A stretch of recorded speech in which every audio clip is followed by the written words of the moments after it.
back with Faith, and I've got another question for you. This term Red S is really starting to gain traction. Our friend Becca is she a pioneer in it? I think so. She is the Reds expert. Her book, Finding Your Sweet Spot, like she really is, I feel like, the master of Reds. So I agree. I learned so much from her book. It was really eye-opening to me that I didn't even read it thinking that I had a fueling problem. Yeah. I read it as Becca's my friend and she has a book, so I'm going to read her book. And then I'm like, holy shit, I've got a fueling problem. That even more sealed the deal of like, people need to know about this. Because like, even if you don't think you are dealing with Red S, a fueling shortage, like you might be. It's so sneaky. Yeah, it just flies under the radar. It is. So what I want to do is just like, as we share content from Becca, from you, as we have conversations, can we help the athlete understand, what Red S or Reds is, what it means, and maybe just some signs that, you've stated in past conversations that you've gone through this. Yeah. Right? Like you had some fueling issues, right? So maybe some signs that you felt that led you to where this journey kind of started for you. Yeah. And then what other athletes might be noticing as a sign of Reds that maybe they aren't thinking of it. But if we let them know, it's like, oh, yeah. Okay. Yeah, for sure. So Reds, it's relative energy deficiency in sport. And so it can impact both female and males. And it really is kind of just flies under the radar.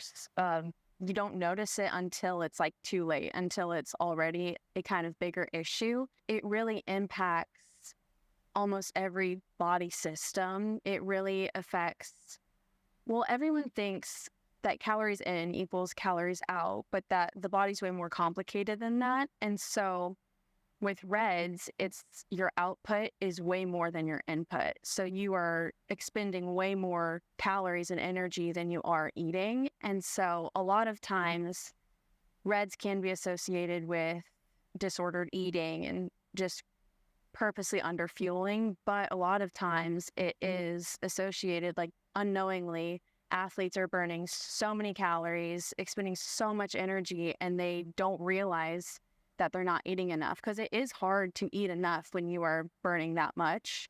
With chronic underfueling, your reproductive health declines, your immunity declines, bone health especially, because your body has to take energy from somewhere. If you're not eating enough, it will start taking energy from your other body systems. So you'll start to see a lot of fractures and a greater risk for osteoporosis.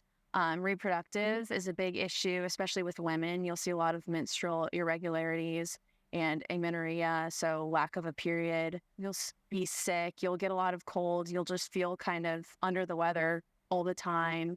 You're always tired, but then you can't sleep at night. So just this fatigue, but then insomnia. And really it just impacts almost everything. So for me, it was the chronic fatigue that I just attributed to being an entrepreneur and a new dad. And then you also said, kind of disordered views on food. That was also me. Yeah. And it was before I really got into the performance side, and this partially pushed me away from, I don't want to train adults anymore, because usually when adults come to training later in life, it's always about getting skinny or losing weight. And after seeing that I had not purposely, I had ignorantly created this kind of disordered view on food and myself, it's like, if I did it on myself, if I'm taking on weight loss and talking about weight loss with other clients, what am I doing to them unknowingly, or what are they doing to themselves unknowingly? And so I really, at that point, it's like, I'm done with this whole idea of the diet industry of, training for a physique outcome and more. Yeah. Okay, how do we train for a performance outcome? Now, then when I made the switch, it was, can you do enough as an adult? Can you stay active as an adult? Yeah. Right? Yeah. And do what you want to do and have energy for it. But now that we're specifically soccer, now we're really honing in on, like, can you finish a training session? Yeah. Right. So you mentioned Becca's book, Mm-hmm. right?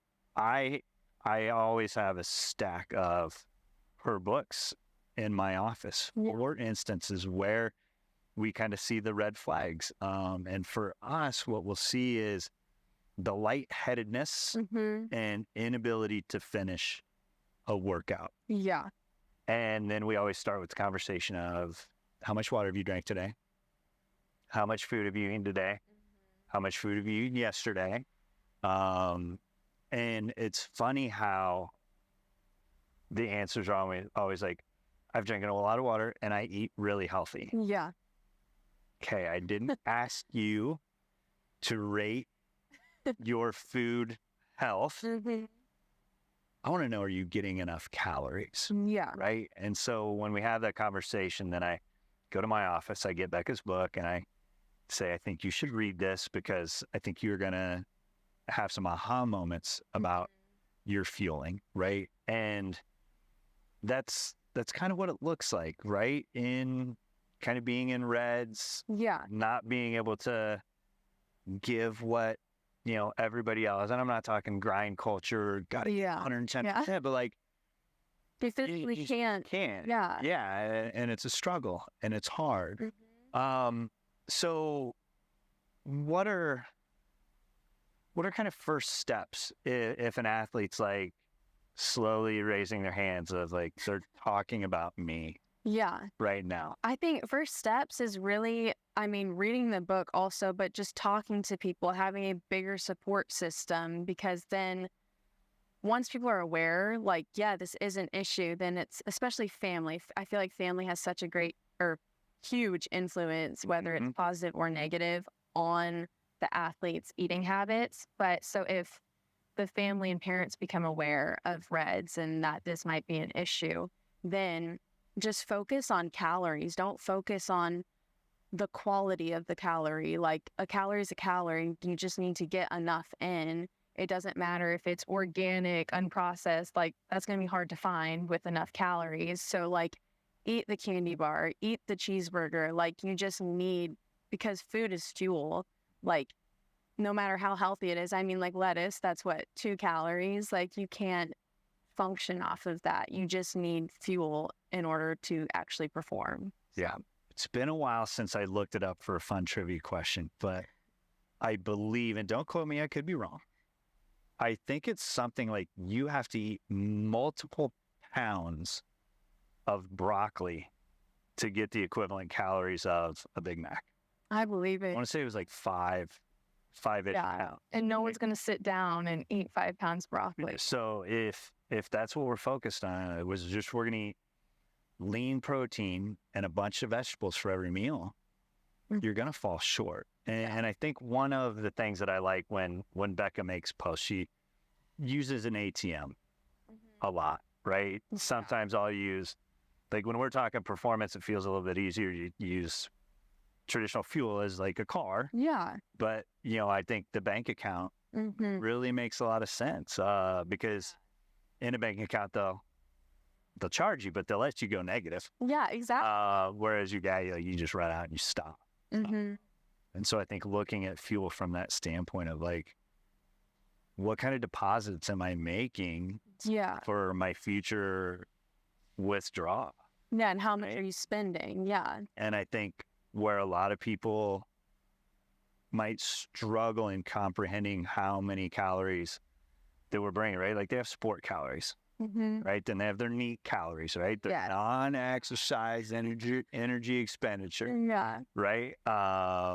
And so that's fidgety. Like that's your need right now is you popping your knee, right? We're burning calories as we do that, as we breathe, as we walk to and from class, right? There's calories being burnt there. Digestion, digestion, ton. brain function, eye function, Sleep, and we sleep, right? So I think a lot of people with the government using 2,000 calories as however they do the nutritional facts on food labels, for whatever reason why, I feel like we've fallen into, oh, I get 2,000 calories.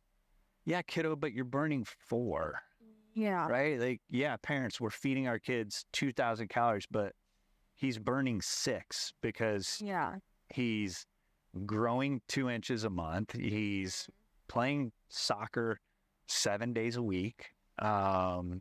He's then playing with friends outside of that. Like, we have to fuel. So I appreciate the chat on the Red S. I hope this helps the athletes kind of understand a little bit better of what fueling is and what underfueling specifically is. Yes. Yeah. So if a kiddo's got more questions and they want to reach out and raise their hand and say, I think it's me, can you help? Yes, of course. Where can they find you? Is social media the best place for them to find you? Yeah, that's probably the best. Instagram, my Instagram page is fueledbyfaith.nutrition, or you can just look up Faith Mayhugh and it'll pop up, and you can DM me, you can do whatever, but I'd be happy to help. So awesome.